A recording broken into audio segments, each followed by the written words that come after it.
What's going on, everybody? Welcome back to the channel. I'm Jared, and we're continuing with our top 10 lists of 2019. You know, we had most surprising, we had disappointing, and now we're getting into the worst movies of 2019. These are some of the worst movies I was able to check out. Not even able, I unfortunately checked out this year. And before I get into my worst or bottom top 10 or top 10, bottom 10 worst movies of 2019. Again, I haven't seen all of them, so let me know what your guys' worst movies of 2019, maybe even your top 10 if you have 10 worst movies of this year. Let me know in the comments down below, but without further ado, let's get into number 10. Number 10 is going to be Charlie's Angels, and I don't know what I was expecting from this movie, and man, was this a train wreck of a film. I was familiar with the early 2000s ones. I think what McG did those ones, and they're a little, crazy, ridiculous,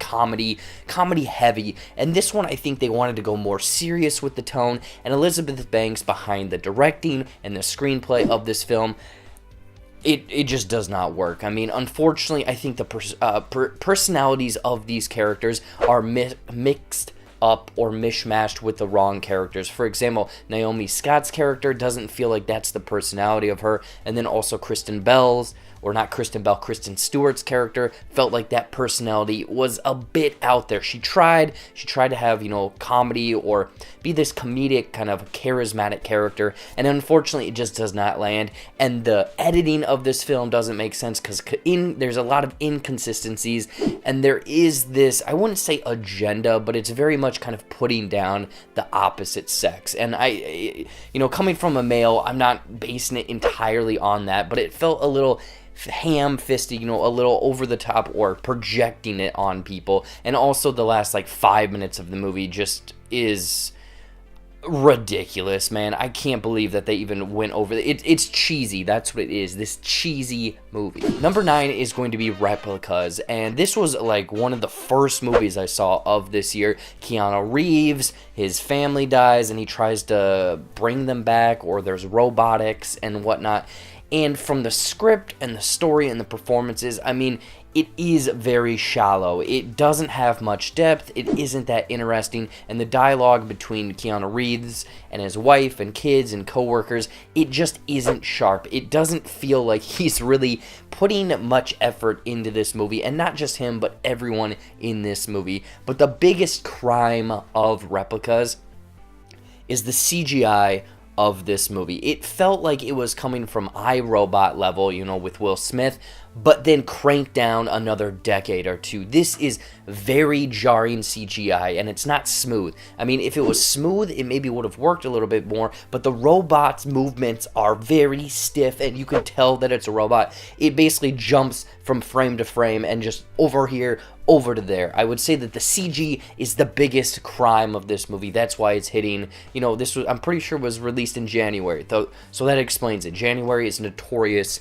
for the toilet bowl of movies. Number 8 is Countdown, the death app that tells you when you are going to die. And right there, that is a cool concept. That is a great idea, but man, whoever was behind this movie, the script, the dialogue, the characters, the performances, anything and everything fell flat. This is an app, I'm going to give this app 0 out of 5 stars because it is not great at all. I mean, the opening 5 minutes introduces these characters that aren't even remotely in the movie at all. They actually aren't. It sets up the movie. But then the logic behind the way that this app works, I guess, is it contradicts itself, because it's almost like you're going to die no matter what, but then there's a demon that comes and I guess it haunts you. I don't know, but that's another thing, is it had a cool, interesting idea behind it. I wish they would have went a different way. They went another way with, obviously, another demon behind this app. And they had the balls, I'm going to say it, to set this up for a sequel. And man, is it not going to get a sequel. Number 7 is The Hustle, and honestly, talking through this might actually, I might want to put this higher or lower on the list, I guess, because The Hustle was essentially Dirty Rotten Scoundrels updated for a different generation with Anne Hathaway and Rebel Wilson being these essentially despicable humans going after people's monies, doing whatever they want. And this movie, from the that kind of a pitch, it sounds like it might be fun, comedic, and whatnot, but this movie is, again, a train wreck of a movie. None of it makes sense. The time elements are all over the place. There's a montage of almost training to become like an assassin or spy, but it's all to dupe people into getting their money, and then like instantly the next scene, Anne Hathaway is married in this movie or engaged. I don't know what's happening. In my review and rewatching or watching clips, this is probably the closest we will get to a live action Looney Tunes film, because Rebel Wilson and Hathaway, they're doing some wonky things. Rebel Wilson is 100% following in the steps of Melissa McCarthy, and there's one scene that they have a rifle and they shoot their butler.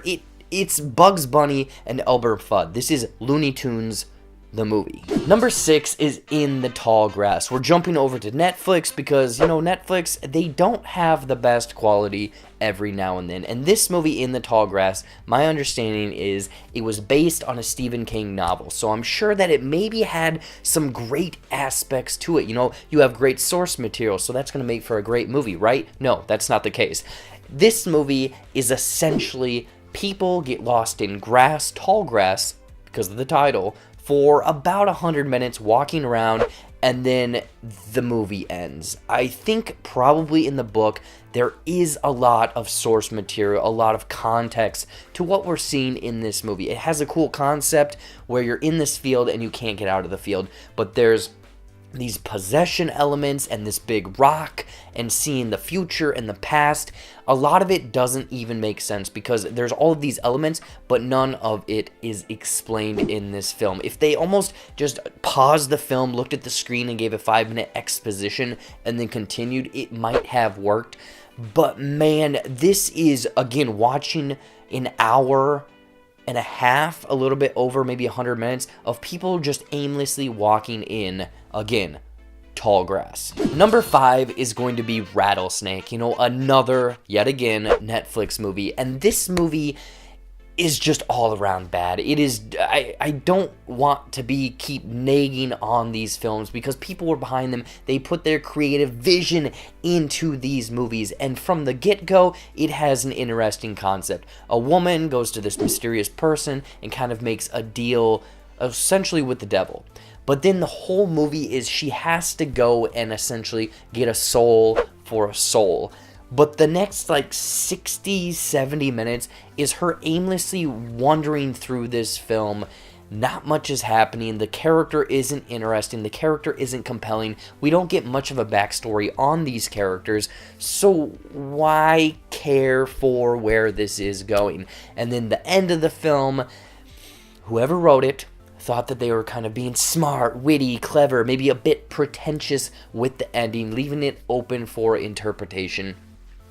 And it just felt like it was just like, it doesn't land. It does not land. And it's very confusing as well, because if it ends the way I thought it ended, a lot of the concepts, a lot of the rules essentially set up earlier in the film, even midway through the film, don't add up at all. It doesn't make sense. Also, there's this weird guy having a half-naked woman hold books, encyclopedias. I'm sorry, it's 2019. No one owns encyclopedias. Hitting at number 4 is The Kitchen. And from my disappointing movie list, this absolutely hit on that list. But this is also hitting on my worst of the year list, I guess, because it was based on this comic book, and the trailer and the cast somewhat got me involved because it's these leading ladies kicking ass, taking over the mob scene when their husbands are in jail. Seems like a cool concept and whatnot, but man, this movie has no direction. The characters aren't, again, compelling, and their motivations flip-flop so much, and almost their turns come out of nowhere. Again, this is a horrendous movie and felt like it was 17 hours long. I don't know what they were going with. Melissa McCarthy and Tiffany Haddish, I'll give an okay to Elizabeth Moss, but those two are unbearable in this movie, and I don't even know where the growth or arc of these characters goes, because I'm pretty sure the very end, it just ends where they borderline kind of began. It doesn't... This movie really just got under my skin, and I remember coming out of it and being like, man, that was a waste of my time. When I walk out of a film saying that it was a waste of my time, it was bad. Number 3 is Hellboy. Again, this was on my most disappointing list, and Hellboy, my lord, is this movie bad. This should probably be on everyone's list of worst movies of 2019. Again, David Harbour, the costume, the makeup, everything had it going well for it. You know, even the trailer, it got me hyped. But watching this film, it is literally, they took all of the pieces of a puzzle that makes this beautiful picture and just ripped them all up and pasted them back together, and it doesn't make any goddamn sense in this film, because the opening bit feels like you're already thrown into this movie. You need to understand this character, you need to know what's going on, but it expects you to work or kind of know what's going on. Then it introduces Baba Yaga and this dude with 3D goggles and going back into World War II and a Jaguar man. I don't know if they had this big map of all of these movies, Hellboy movies, coming out of this movie, because they threw so much into this film that it just feels bloated, but in a bad way. There's too much going on. I don't know what the through line is.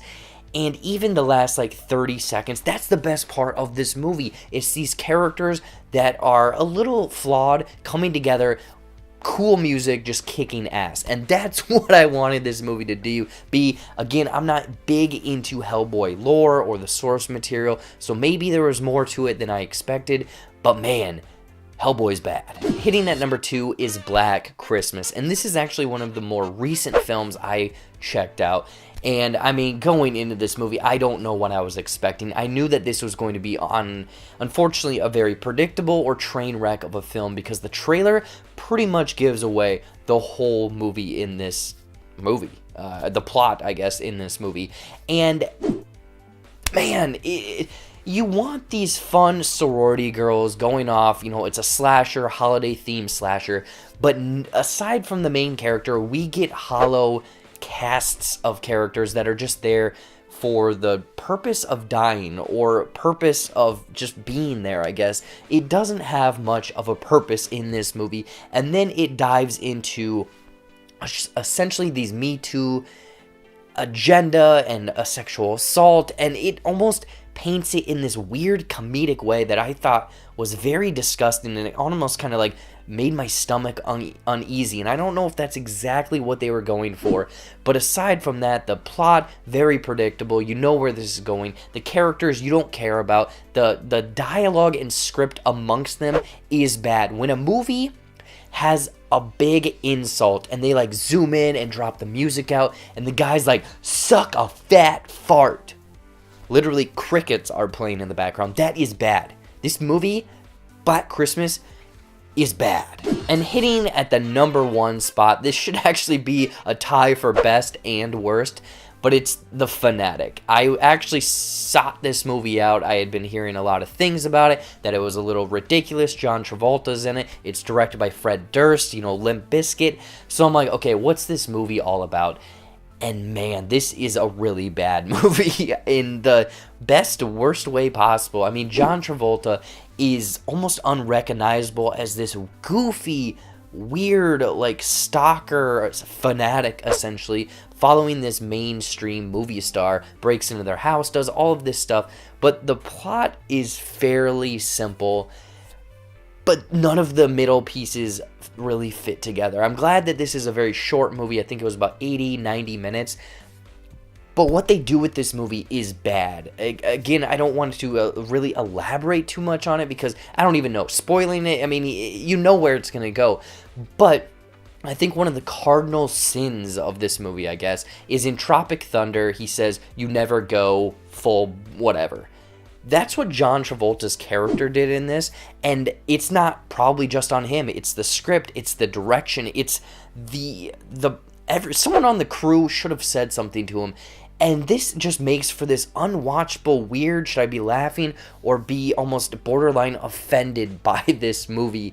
So The Fanatic, man, I don't know what else to say. It is sloppily done and in the worst taste possible. So that is my top 10 list of worst movies of 2019. You know, these are some of the movies that really stuck with me, and when I walked out, I thought to myself, why do I go to these movies? Why do I review these movies? I guess it's to make this list at the end of the year. But what did you guys think of my top 10 or bottom 10 worst movies of 2019? Were there some big ones on there that you thought were the worst? Or are there some, you know, streaming platform ones or other ones that I completely missed? Let me know in the comments down below. I'd be curious what other bad movies are out there this year. Anyways, though, as always, thank you so much for watching. Watch some more videos up there, you know, movie reviews, trailer reactions, fun comedy skits. I think maybe tomorrow or maybe the first of the year, we're gonna have a little holiday there. I'm gonna be dropping my best of and then most anticipated of 2020. Stay tuned for all of that. Follow all of my social media, click that subscribe button, like this video, share this video. Thank you guys so much. You guys are seriously the best. And until next time, I'll see you later.